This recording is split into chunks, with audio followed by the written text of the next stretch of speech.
חג שמח לכל שוחרי הלדינו ואוהביו. זה עתה נכנסתי לתפקיד כיושב ראש מועצת הרשות הלאומית לתרבות הלדינו. אני מקווה שאני אצדיק את האמון והציפיות שכולם תולים בי. זוהי תקופה של פריחת הלדינו, הן בתחום המחקר, הן ההוראה והן החוגים הקהילתיים.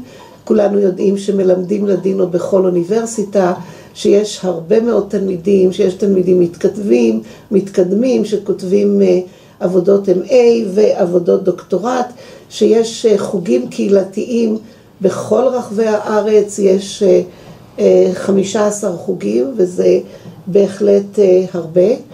המדיניות שלי היא מדיניות הדלת הפתוחה. אני אשמח לשמוע כל הצעה, כל רעיון. המטרה היא לקדם את תרבות הלדינו, המטרה היא לקדם אותה בכל ערוץ אפשרי. נקודת התורפה שלנו, וכולנו יודעים, היא הדור הצעיר. יש פעילות מאוד רבה, אבל אנחנו לא רואים את דור הנכדים ואפילו לא את דור הבנים. לכן שמנו לנו למטרה להגיע אל הצעירים. חברי הוועד המנהל החדשים ואנוכי, שישבנו כמה וכמה שעות על המדוכה לפני שבוע, קבענו שפרויקט הדגל שלנו הוא להגיע אל הצעירים, גם הילדים, פרסום של סיפורים לילדים, פרסום של קלטות, מופעים, וכל רעיון שלמישהו מכם עולה על הדעת, אנחנו מאוד נשמח. בשם חברי הוועד החדש של הלדינו, אני רוצה לברך את כולכם.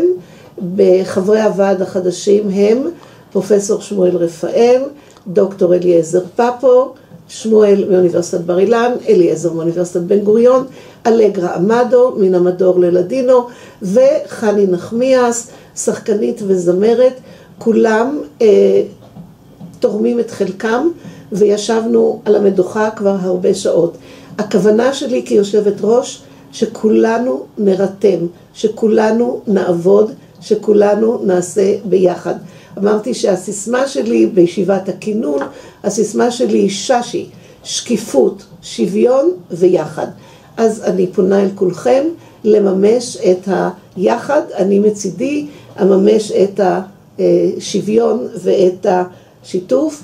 פסח אלגרה טודוס, ואנחנו יוצאים לפרק חדש.